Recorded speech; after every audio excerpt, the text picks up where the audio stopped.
What's up, guys? Andrew here.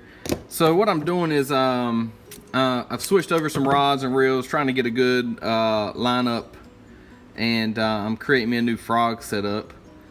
Just not one of my main reels. We're winding down on the frog season, I'm assuming, here in North Carolina, and so it's not one of the reels that I use a lot.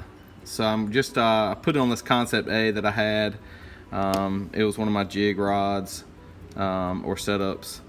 But what I'm doing is I'm just trying to show you how I start a setup from the ground up.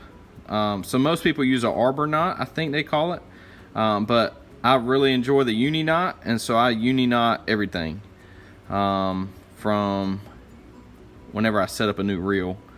I go all uni knots because I'll use a double uni whenever we start and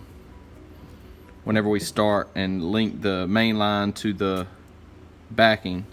Now this is just some little 12 pound Vanish. It was crazy cheap from Walmart. It's what I always use for my my backing line. And let me see, there it goes. And so what I do is I got a simple uni knot right there. And let me get this ready. I'm gonna be putting 60 pound K9 super braid. It's what I've really started to enjoy using.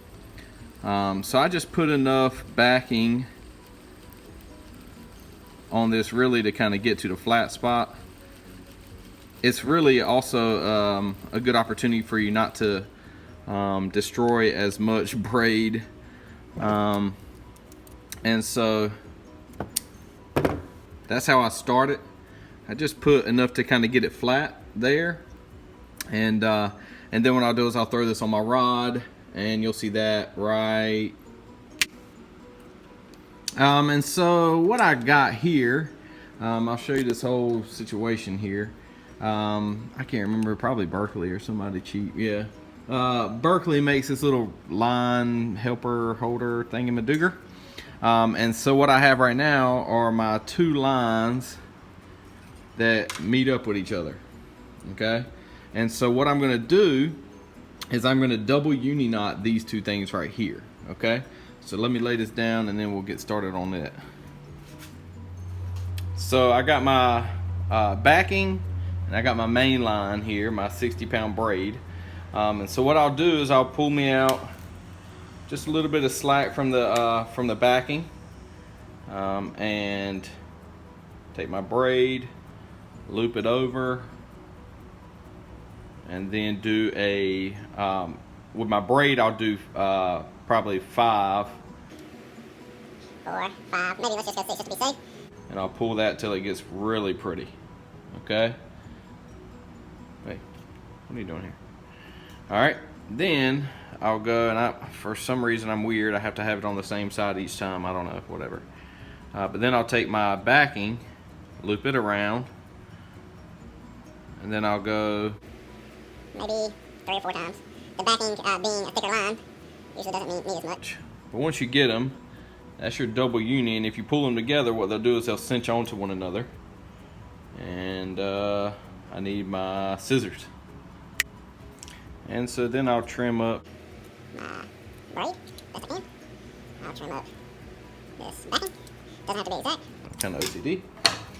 Now, what you'll do, if I cannot break this rod tip, you can see that I have this kind of spooler thing. I don't know what it's called. It's probably got a fancy name for it.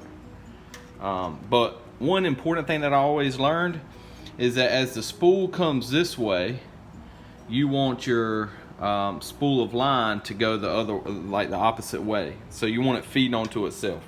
So I'll create some tension. Another thing is, whenever you're trying to get this line to go on, you want your knot in the middle. Okay, so keep on tweaking it until your knot ends up in the middle. Okay, so that's kind of an important thing. You just gotta keep on tweaking it back and forth. I'm almost there until you get that. I'm there. I don't want to start off on the wrong foot. Right there. See how my knot ended up right in the middle of the spool? That's what I want. Now, I like to hold my finger there and hold the line. It's just one thing that I'm weird about, just because I like to make sure I'm having enough tension on the spool. And then just go to work. You can see how smooth the line is going up there. And you can tell. I mean, you can't even tell where that knot was. So everything should be good. I'll have a little line on my index finger and my thumb after this is all spooled up, just because that's how all new braid is. I think that's about good, don't y'all? Isn't that about good? I think so. I'll leave it there, and I'll cut this off. And I'm ready to go tag in. So that's how you, well, that's how I spool a brand new blank reel with some new line. Y'all take it easy.